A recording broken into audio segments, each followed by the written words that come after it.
All right. Good morning, everyone. Hope you're doing well today on this sunny, nice day. If I look up my window, well, okay, it's cloudy for a moment, but it was really sunny earlier. And some of you are commenting about how beautiful it is, but it's a bit cooler than we were used to last week. Let's do some hellos from some folks that are watching and just tuned in. Gary Scott, good morning. He's mentioning to me that when he first started this 10 minutes ago, the Dragon capsule was 170 meters from the space station. He laughs. And just now he said it's 20 meters away. So just make a comment since you're so focused on today's online service that just send us a note when it docks. I'm just kidding. I love that. Who else? We've got Corey from Moncton, New Brunswick. Good morning, Corey. Thank you for saying hello on here. Carol Brooks, good morning. Gail McCauley, John and Brenda, hey. Dan and Ellen, Debbie and Jerry are watching. Dave Shaw, good morning. Linda and Wilf, good to see you. Alex from Ottawa, good morning. And then we have Mike from Sorrento, BC. Thank you for watching. It's pretty early there for you to be tuning in. That's wonderful. Wayne and Becky are chiming in. Hey, Wayne, hope you're doing well, buddy. I wanted to say a quick hello to you. Gary's just saying 20 meters away. Probably it's a little closer now. Courtney, good morning. Hopefully your kids are nearby. You're going to want to, by the way, you're going to want to have your kids nearby for the kids story today. We have a kids story. So if you've got young ones, make sure they're nearby. We're going to do that before we do the worship music. So just a heads up on that. Rod Sider, good morning. Pete, good morning, Pete. Good to see you, buddy. Elizabeth Eby, good morning, St. Elizabeth. Ron and Sharon are watching. Yay, Terrell. Everyone's eating pancakes during church. That's awesome. That's the way to do it. Hey, I believe it was the Lanesmith family that was playing poker with my picture in the background in the middle of the sermon. I love it. Nancy Praymare from London. Hope you guys are doing well down there. Good to see you. And the kids are there, Courtney says. Okay, good. Let's get into some updates and announcements just so that we can get this stuff out of the way before we officially begin in a couple minutes. Let's go to this. Share. Okay, so you are live with Hope Fellowship, your community church in Elmira, Ontario. No longer in a shopping mall. So sad. Oh, well. Anyway, shop and pray used to be our joke. So some celebrations at Hope. There are no birthdays. There are no anniversaries. But let's keep praying for Lisa G and Carol B. And, of course, please keep Shelly in mind. Her dad's in the hospital. And it's a tough time. So we're praying for you guys, Dan and Shelly. Honestly, we love you guys. What else we got? Announcements. Join us for the Zoom call after the service today. We call it Coffee After Church. So hopefully you'll be here. Then we have, by the way, if you're watching live and you're not on our Hope Fellowship email list, send me an email to mike@hopefellowshipycc.com if you want to join us for our Zoom chat right after the service. We have a new link we create every week, so it's a fresh link that keeps our Zoom conversations more secure. Then we have a special Zoom chat this week. The last couple of weeks, I've paused the midweek Zoom groups on the Tuesday nights and on the Saturday nights.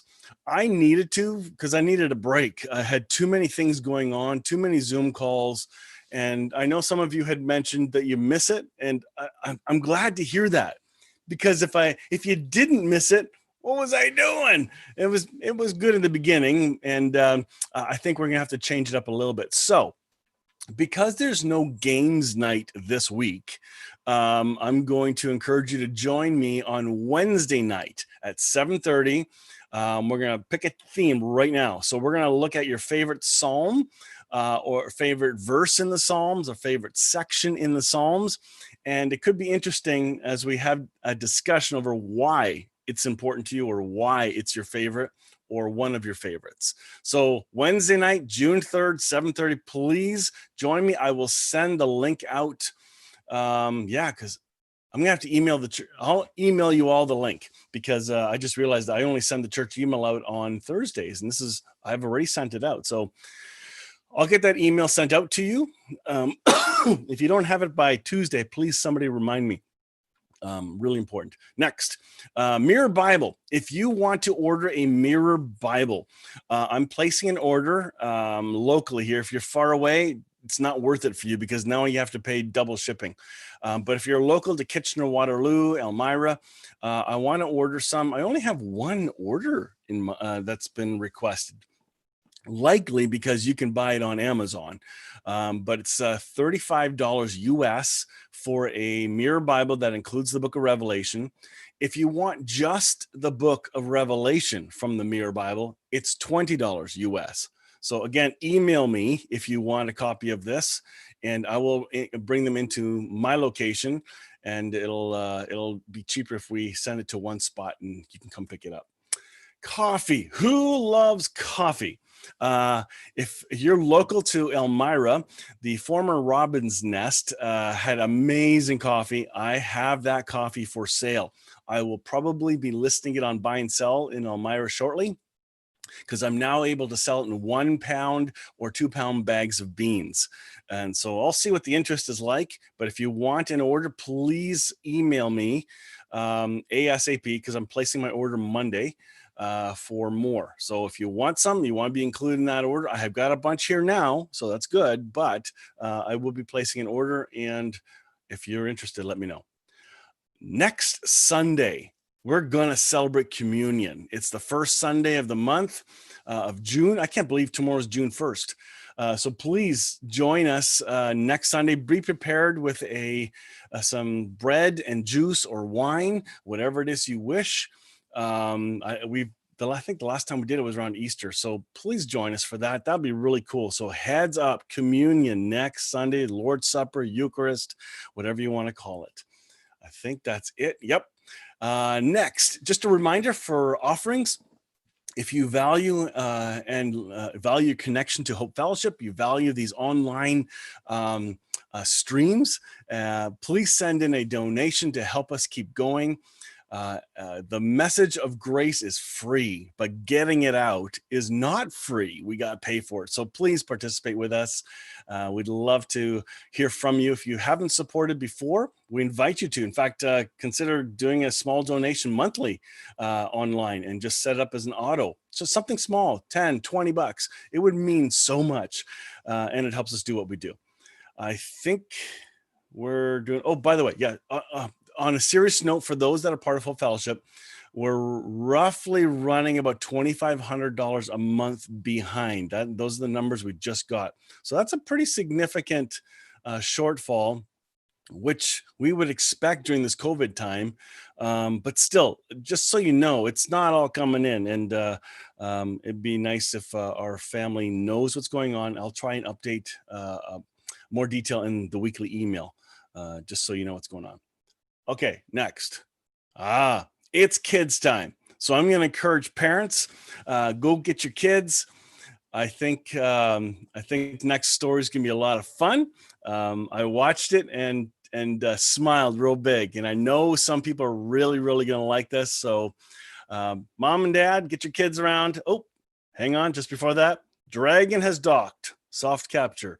So that's what Gary Scott just said. So now that spaceship has docked in the International Space Station, that's really cool. I watched the launch the other day, and I thought that was really, really amazing. Watching it go up, listening to people cheer, hearing the excitement of people's voices. And, you know, we got two guys on there named Bob and Doug. Bob and Doug, take off, eh? And they did take off. It's so awesome. Okay, I'll stop. Kid story. So gather around. We have Gail Sider sharing another cool kid story. So let me get this to you. All right, where's the video? There it is. Share.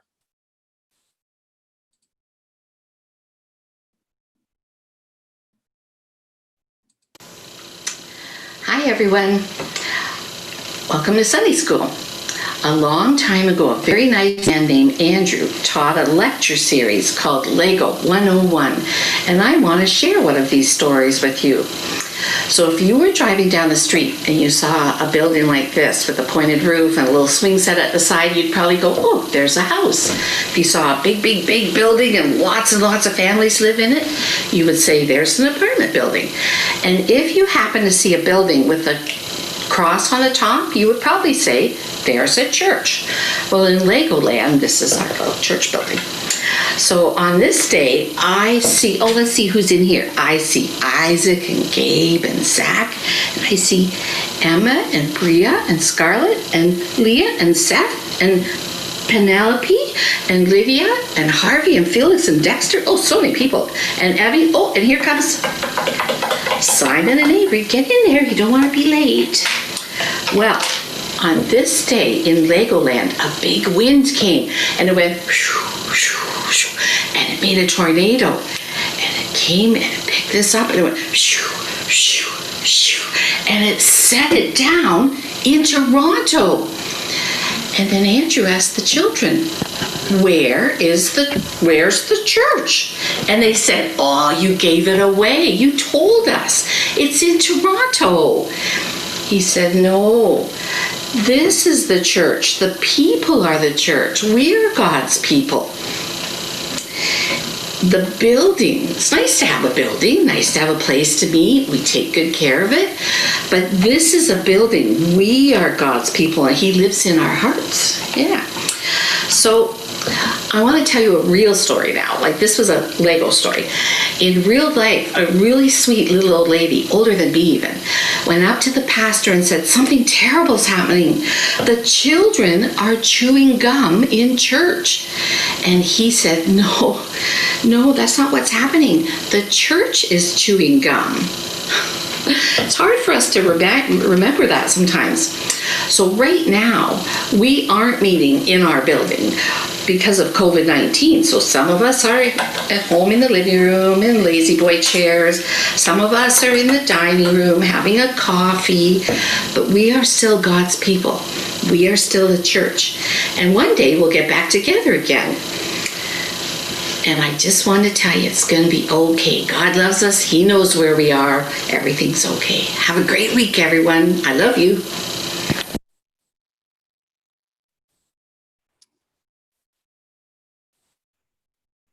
Alrighty. Thank you, Gail, for that cool story. I love the Lego. And I did laugh when you snuck in Avery and Simon in the end there. That was hilarious.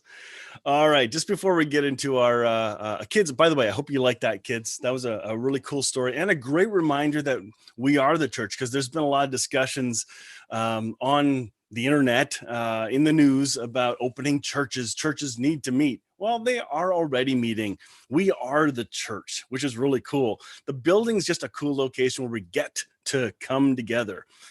So let's do a quick hello from a couple folks.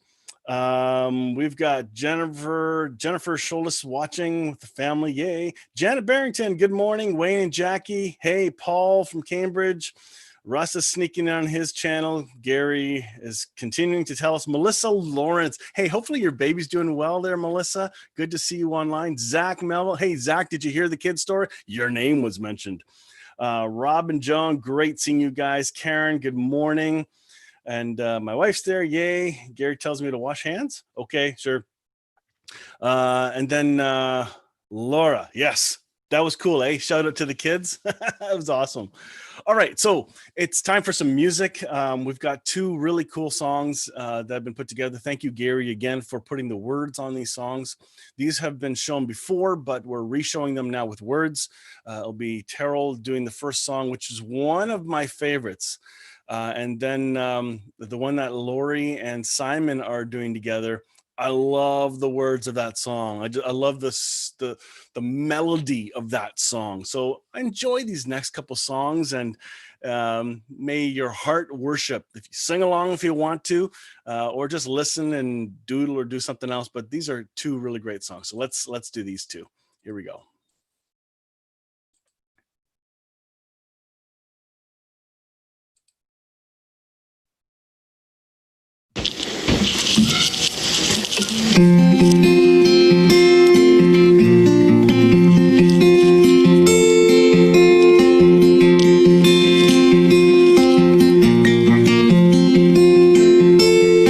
Lord, I come, I confess, bowing here I find my rest. without you, I fall apart. You're the one that guides my heart. Lord, I need you. Oh, I need you. Every hour I need you. My one defense, my righteousness. Oh God, how I need you.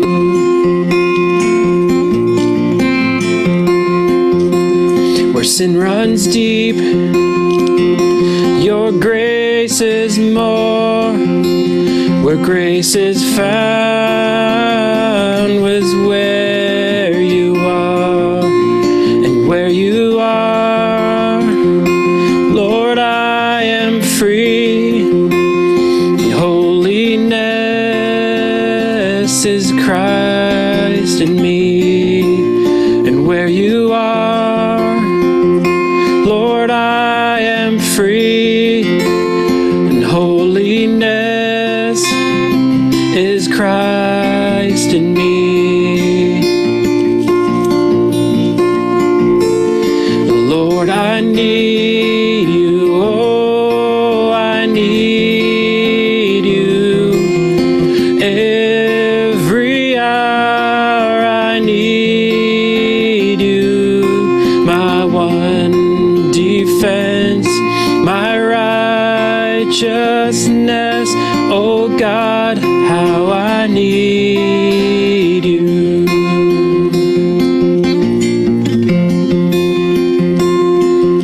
So teach my song to rise to you when temptation comes my way. When I cannot stand, I'll fall on you. Jesus, you're my hope and stay. And when I cannot stand, I'll fall on you. And Jesus, you're my hope and stay. Lord, I need you. Oh, I need you. Every hour I need you. My one defense, my righteousness. Oh God, how I need you. Lord, I need you. Oh, I need you. Every hour I need you. My one defense, my righteousness. Oh God, how I need you.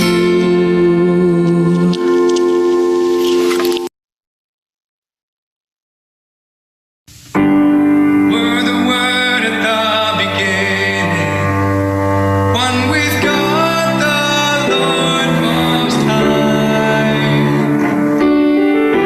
Hidden glory in creation, now revealed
All right. Thank you so much, Terrell, for that song, Lord, I Need Thee, and Simon and Lori for that song. What a powerful name. I just love that song, that tone. Really good job. I just appreciate those words. In fact, I noticed as Simon was singing, um, sometimes when we're singing songs in church, we just sing, and we might see the words, but seeing the words in the video made me listen to the words better. It was kind of cool. I don't know. Anyway, just before we dig into this morning's message, which I'm kind of excited about, it's going to be a pretty good one, I hope. Last hello to a couple more people, Jackie and DJ. Good morning, James in Guelph, and just want to say hello to you guys. So let me invite you to comment and say hello to one another in the comments. We have people watching on YouTube, one person on Twitch, unless that's Terrell or Russ taking a peek over there. And we have a bunch on Facebook on different pages. So good to have you all watching. Just do a quick comment and let us know you're there and from where you're watching. That would be very helpful. Let's dig in this morning into what I think is a really, really important series. And let's begin. Embracing healthy thinking. Myths and conceptions regarding mental health or illness. This is the third part of what I think is a really important series called Embracing Healthy Thinking. I know that during this COVID time, thinking matters. We've been talking about it. People have been having a difficult time thinking straight, sorting through the voices and messages coming from media, from neighbors, from family.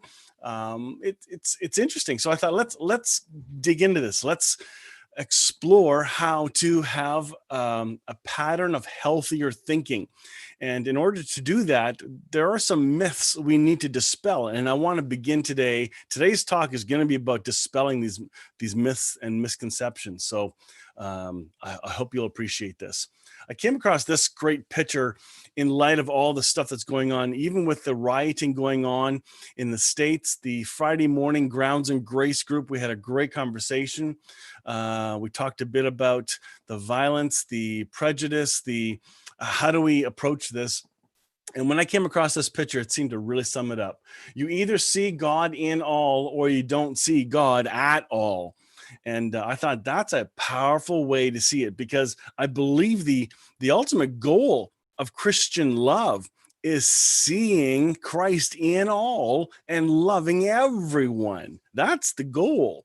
Not to be right, not to be wrong. It's not about that, but loving everyone as Christ loves us. So we covered that for a number of weeks, a couple of weeks ago. So anyway, let's get into this introduction. We've got three things we're going to cover today. First, misconceptions regarding mental health, misconceptions regarding PST. I wrote it wrong. Post-traumatic stress syndrome or disorder. Oops. I'll correct that when we get to that slide. I know it's corrected later. Misconceptions from traditional church regarding mental health. Yes, these are really big misconceptions. So let's dig into mental health. And by the way, I need to say this clearly, because I know the last time I spoke on this topic, and this was a couple of years ago, there were individuals sitting right there in the church that were dealing with mental health issues, that have lifelong issues. There were people watching online later that authentically struggle with it, that are on medication, the point is this is not a cookie cutter message. I may misspeak, and I hope I don't. I really don't, because I'm learning each time I do this. I try and do it better. This is not trying to give this is the answer. I'm trying to open the gateway for people to see and understand mental health better. And by removing some of these misconceptions or calling them out, we're saying you can't use that misconception as your grounds to believe what mental health is all about. It's deeper, it's wider than I ever thought. In fact, a couple months ago, I think it was just before Christmas, I was invited to an event in Kitchener. The fire department had this profound event sharing with firefighters and their families the real struggle behind mental health and PTSD in the workplace. And in fact, they kicked out the fire chief and some of the top officers and said, you guys go, we need to have freedom to be able to speak freely. Even though those individuals were respected, they wanted to give families and those that were going to share their story a safer place to be honest. And again, mental health, I am learning so much about it. This is not the exhaustive discussion on, but I believe we are going to dispel some pretty important myths. So please bear with me and hear my heart in this. I may miss points. If you come across other really important myths that should be on the list, email me so I will add it to the next time I talk about this, because this won't be the last time, I promise. So back to misconceptions. Let's dig into this. The first one, it's a myth. Mental illnesses aren't real illnesses. I can't believe how many people think this is true. They think it's something only, well, we're going to get into what some of the myths are, but the idea that it's not a real illness. A real illness is cancer. A real illness is MS. A real illness is diabetes or whatever, epilepsy. They don't consider mental illness as a real illness. That's a myth, because it truly, truly is. The next one. Some of the so-called mentally ill are just making excuses for their weaknesses or failure. This is something I've heard for sure. And again, every one of these myths I've heard from people. They've expressed them, which is crazy. Then these people continue on saying these people need to stop whining and get off their couch and go find a job. Have you ever thought that about somebody? So why don't they just change their attitude? Why don't they just read a positive thinking book, get out of bed, have a shower? That'll make you feel better. Then just go on with your day. And really what they're saying is, you're making me uncomfortable. So be careful with a quick judgment of seeing those that are struggling with mental illness or depression or anything else that's connected to it as a weakness or failure, and that they're just making excuses. There's something real going on. So again, this is a big deal. Don't take it lightly, and I really hope this will help impact you in dispelling myths and helping stop the spread of bad information, fake news. Number 3, bad parenting causes mental illness. How many times have we said this or heard this? Oh my goodness, look at that kid. Yeah, but look at how the parents are treating their kid. So to say that mental illness is caused by bad parenting as a blanket statement is false. Does bad parenting contribute to mental illness and mental ill health? I believe it does, but you can't be going around as a non-professional and make a quick blanket statement like that. It's a harsh, unloving thing to do. So that's myth number 3. Myth number 4. People don't recover from mental illness. This is a myth, people. People do recover. This is a treatable thing. All right. Hopefully we'll get into that later, but I'm not here as a professional to talk about all the ways you can help people with mental illness or mental health. But I am going to call out some of these myths. And some of our Facebook professors like to proclaim they know so much about all these topics, including COVID-19, including the hand washing, including politics. Oh my goodness. So this is just part of the myth and fake information that goes around. And I want you to see that, hey, people can and do recover. It is treatable. Anyway, you'll see what I mean when I get around to this. Myth number 5. People who experience mental illness are weak and can't handle stress. This is a myth. In fact, those who've ever struggled with it, even if it's only for a period of time in your life and you've recovered, for that time that you were in that episode, you may have felt weak, but you may have been a strong person all along. And this is not about only those who can't handle it, that are weak and can't handle stress, catch this or deal with mental illness. This is not true at all. You have much more learning to do. In fact, I encourage you to explore some seminars or workshops or videos on understanding mental illness and mental health better. Number 6, myth number 6, kids can't have a mental illness like depression. Those are adult problems. It's a learned thing.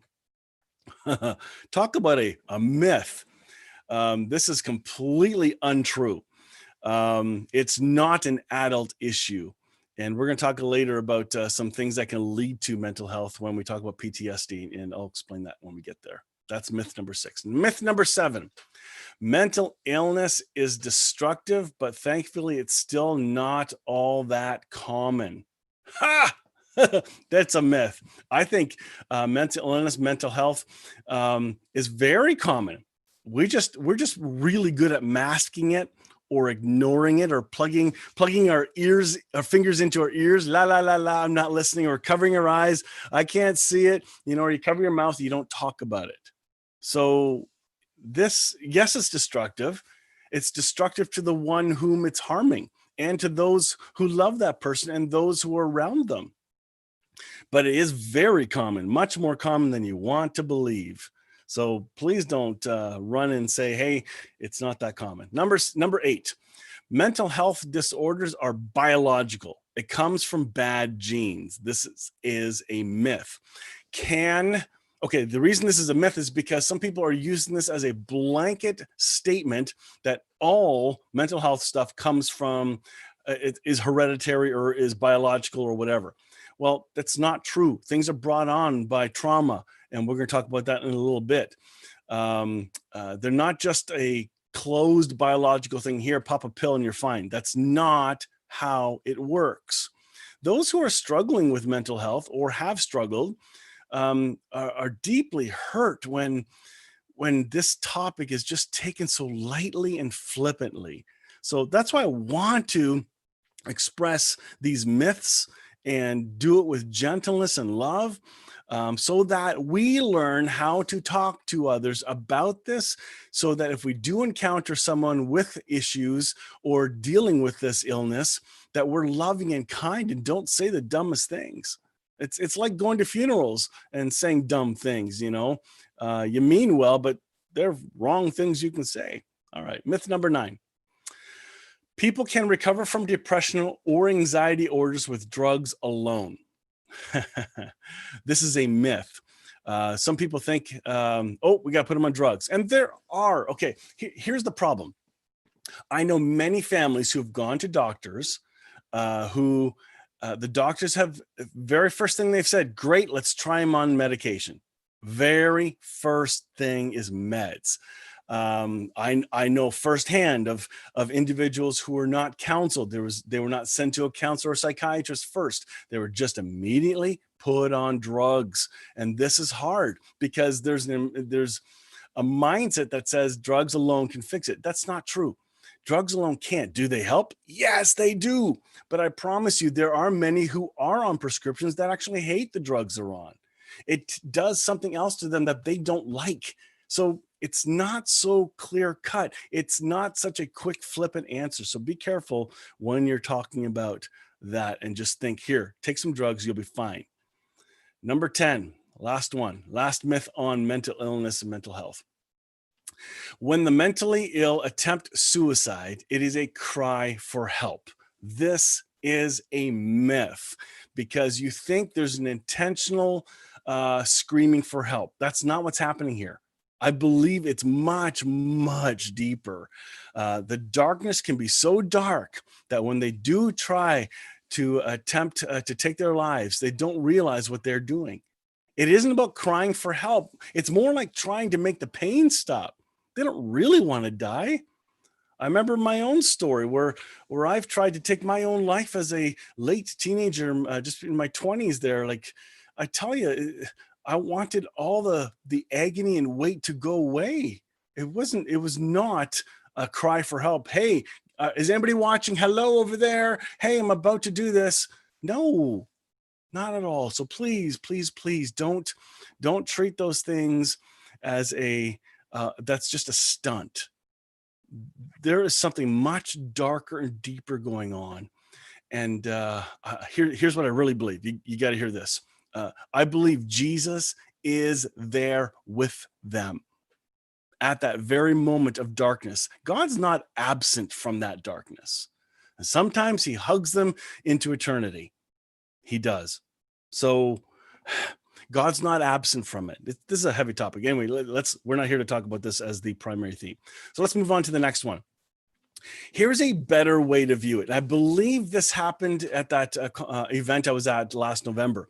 I think that's where I got this quote from, and I wanted to share it with you because I think this is a very, very helpful quote to view mental illness. Because we usually think, oh, mental illness, somebody's sick, but here's something else that I want you to see. Instead of calling it mental illness, call it mental unawareness. They are unable to see. They may be unaware of a healthier lens. So just put that in your folder of definitions just to expand your understanding of this very, very heavy, heavy topic. Let's go into PTSD, misconceptions. It stands for post-traumatic stress disorder, PTSD. So myth number one about PTSD, and again, I've learned a lot about this through my fire department chaplaincy. Years ago, when I was in Fort Erie, I became the chaplain for the Fort Erie Fire Department. And one of the first things they did, and by the way, this is right after 9/11. One of the first things they did is they brought all the regional mental health and health professionals and emergency services people together and began a training in PTSD. And so there were many levels of training. I made it through the first big level where I was able to be called into a group session to help do some debriefing, but we began learning some myths pretty quick. So this is not a new topic to me. I've been learning about this for 20 years. And so I'm only going to give you 4 myths today about PTSD that are really important to know. PTSD only happens to those who can handle tough situations. Again, this is a misconception. In fact, if I can leak a bit of information to you right now, because I'm not, the other 3 aren't coming to my mind at the moment, but PTSD is not about not being able to handle tough situations. PTSD can hit you. I'll use the fire department for an example. When I was in Fort Erie, I visited a lot of scenes, a lot of accidents, a lot of house fires, even when people passed away. And some of the firefighters, they saw it all the time. But for some reason, there could be just one event that can trigger it. And they're able to handle tough situations all the time. But what is it that triggered them that time? So it is not about not being able to handle tough situations. So that's why this is a myth. Myth number 2, PTSD isn't something you can overcome. There's a false impression that's given to frontline workers that once you have PTSD, you're broken for life. This is not true. I have heard story after story of individuals who have come through and are coming through the healing of this very traumatic thing. And it's usually a number of factors that contribute to how PTSD hits. So that's a myth. Number 3, PTSD occurs instantly after a traumatic event. Well, that is a myth because this can develop over time from a single event. Your body may be protecting you from something you saw that was horrific, but your body shut down that memory, especially children. This happens to kids all the time. This happened to me as a kid from the sexual abuse I went through. I didn't realize it could be PTSD. I never put those 2 things together. I don't consider myself as one suffering from PTSD right now, but I believe I did suffer from it. And I know for sure my mother did in light of the events she went through in her life. So again, the reason this is a myth is because people think you're going to have that. People mistaken shock for PTSD. When there's a car accident and you suddenly get out of the car, somebody asks you how you're doing, you're fine. You say, I'm fine. But what you don't know is you're bleeding like crazy. You're broken all over the place, but your body is in such shock that it's just a way to cope and react with a crisis. PTSD can come out of that. All right. It can come afterwards, depending on what's happened to you or what you've seen. So again, this is not just an instant thing. So the reason this is a myth is because people months later suddenly have these dreams, these problems that come up, and somebody will say, well, that can't be PTSD. It's too long after the event. So that's why this is a myth. All right, number 4, PTSD is a sign of mental weakness. Well, this is a myth. And I think this is a leading cause that prevents the one who is suffering to go seek help.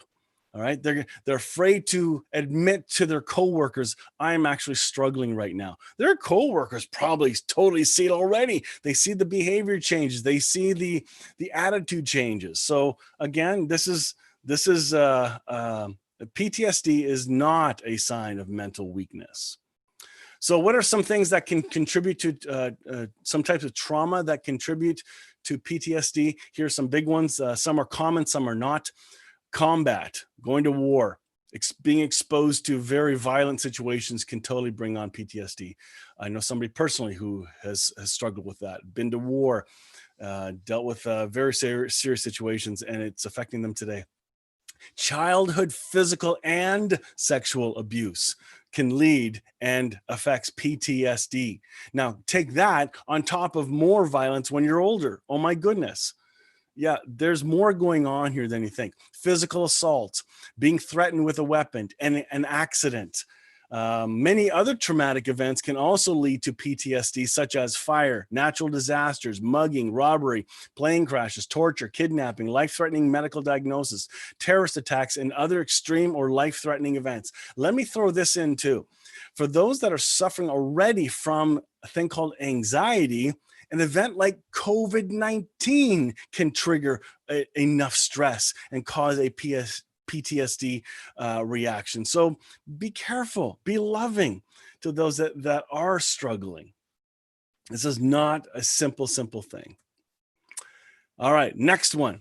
Misconceptions from traditional church regarding mental health. Yes, the church has not done a good job in the whole idea of understanding what mental health is. And you're going to you might chuckle or go, oh, brother, I totally get that one. So let's dig into the church ones. If you've been part of church for any long length of time, you'll have heard this. Myth number 1, it's demonic. Oh, my goodness. How many times have we heard, oh, that person is filled with a demon. Look at what they're struggling with. And they quickly resort to spiritual blame. When in all honesty, folks, how much do you or I really know about spiritual things? Now, careful for the one who just said, well, I know a lot. Oh my goodness, I have the answers. Listen, you're probably the most dangerous. Honestly. Careful with that attitude. You don't know everything. None of us do. So just because you have an insight into something doesn't mean you're right or yours is the only right answer. Okay? This is about calling out these flippant answers that I've heard. Okay? Now, listen, I know people who have claimed to have been possessed by a demon and they were released and freed. I've heard stories. I've heard people who have been part of casting them out. I've heard of, I've heard enough stories after 30 years of being in pastoral ministry, okay? So for me to say this, there's something about this. So please don't run to this demonic escape route and explain it away. I think it's extremely hurtful and very unhelpful. I don't even think this word should come into the discussion when we're having serious conversations with somebody about their state of mental health and wanting to get help. Leave this conversation out of it. It's unhelpful. That's my opinion. Myth number 2. These are lines that are said. Somebody has said, well, then you're not trusting Jesus for your sufficiency. So this is a response from church folks, quite traditional ones. I don't hear it as much today because people are growing and maturing. So it's good. That's good news. But these are statements that have been said. And here's the problem with this myth. It's a focus on what you can't do right. It's all about guilt and shame. You aren't trusting Jesus for your sufficiency, which means you have to know what the word sufficiency means. Don't you know your identity? Don't you know about this Jesus? Well, then you can't be a real Christian if you don't believe this stuff. Like, this rabbit trail of guilt and shame is painful. So when we talk about mental health, those that are struggling, you don't just say, oh, go see a counselor, or you need to see our pastor, or you should pray more. Oh my goodness.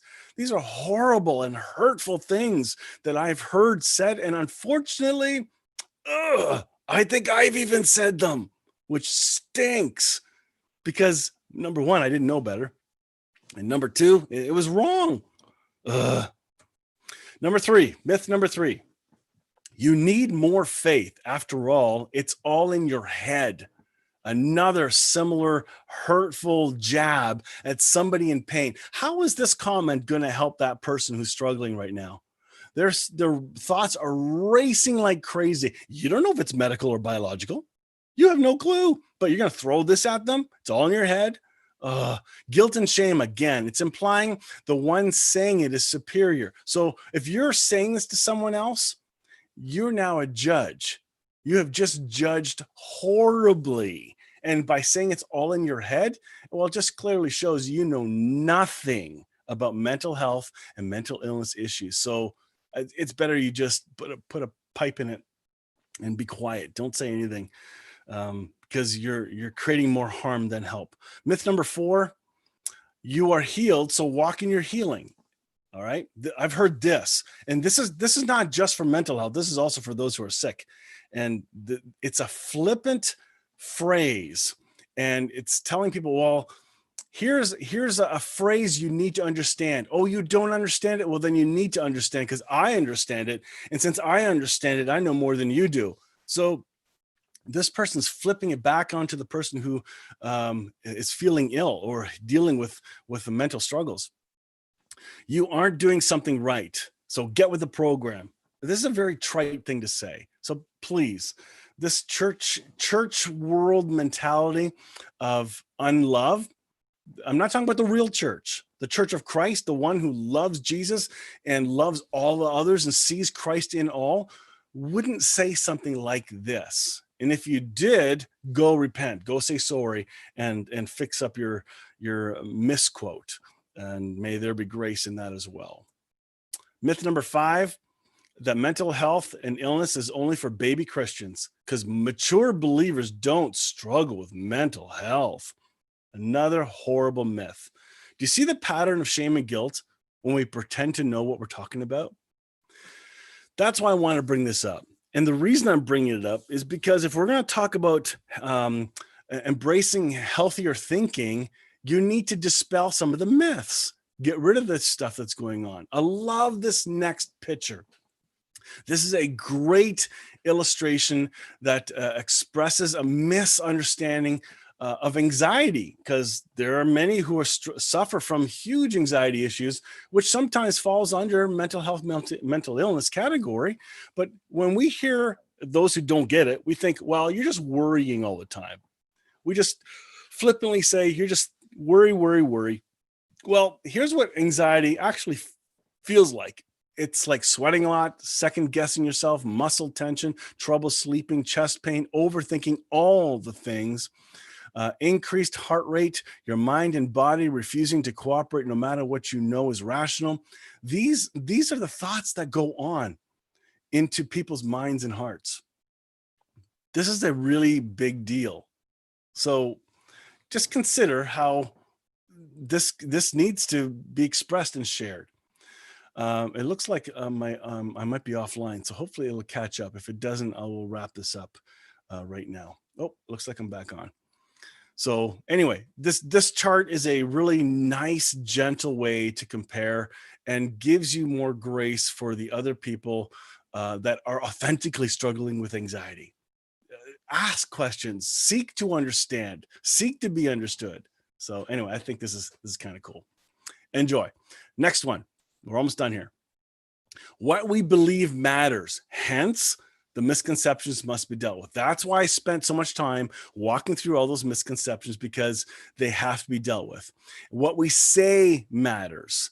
Hence, becoming aware of our patterns. I'm going to take just a couple more minutes, 3 more minutes, and because this is taking longer than I wanted to, but that's okay. I was told, don't worry about that. Go on a little longer if you can. So I am. Just a couple more minutes. So what we say matters. Take a look at this. Do you remember the story we tell children all the time? I thought Gail could do this one, where you take a toothpaste tube, ask the kid in front of you, hey, can you squeeze it out? Yep, put it in, and they squeeze it out. Now you tell the kid to put it all back in. Well, he can't. Once it's out, it's out. That's the same with our words. Our words matter. How we say things. And sometimes we say hurtful things. It's crazy. Your words have power. Use them wisely. And I see this happen with children all the time. I grew up with horrific yelling, taunting, name calling, shame screaming at me. Not only from my mother, who was probably the worst person in my life, but from others. I won't get into that because I don't want to name people, but they affect us as we grow.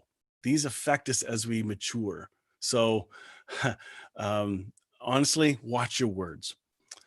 I love this next picture. I think we're almost done. You can't change how you feel without changing your thoughts. You can't change your thoughts without changing your focus. And that's kind of what I'm trying to do with this series. I'd like us to change our thoughts. I'd like us to change our focus. Because if we've been doing something the same way for so many years and things aren't changing, well, then we got to change some things. And what can we change? We begin with our thoughts. The thief comes only to steal, kill, and destroy. But I came that they may have life and have it abundantly. I think this is for everyone. God wants us to live an abundant life. Live life in all of its fullness, it says in the NLT. Life better than you ever dreamed of in the Message. Life in its most complete form. And I love this the best in Passion Translation. It says, more than you expect, life in its fullness until you overflow. Abundant. This is the goal. This is the hope. So next week when we come back, I want to take a look at 6 patterns of thinking that hinder a healthy mind. And then a week after that, we're going to take a look at 3 powerful actions that will empower and enhance a healthy thinking pattern. So that is what today's message is for. I hope you enjoyed that.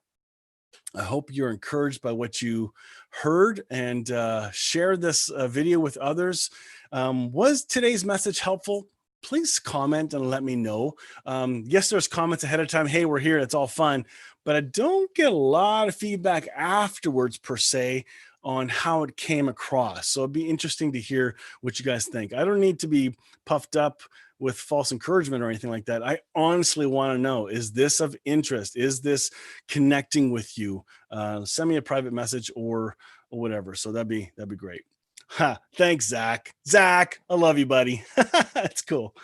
All right, let's get into the final things. If you want to join us for our Zoom chat after the service, fantastic.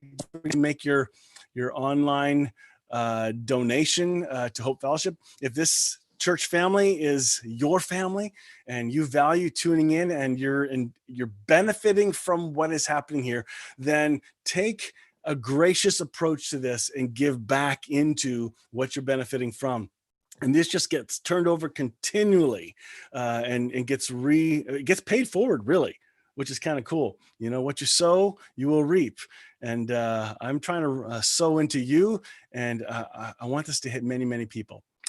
Let's close in a word of prayer, and then we'll close this out, and then we'll head into our Zoom group chat. Heavenly Father, oh my goodness, thank you that you fully understand this topic of mental health. And I pray that you make us aware of our own needs, our own need to surrender to you when we're struggling with stuff. Help us to be less judgmental towards others that may be wrestling with stuff. And may your love come out of us so that we become safe people for people to come to for help. I pray this in Jesus' name. Amen. Don't forget, Wednesday night, 7:30, we're going to have our Zoom group, and I'll email out the link by Tuesday. If you haven't got it by Tuesday, let me know, please, please, please. All right, couple last hellos. Joy and Mark from Guelph. Thank you for saying hello. I see that you popped in, and thank you, Tara, for your comment, and John as well. All right, we'll catch you guys later. I'm going to kill the feed here, and then we're going to switch over to our Zoom chat. I'll be there in just a few minutes.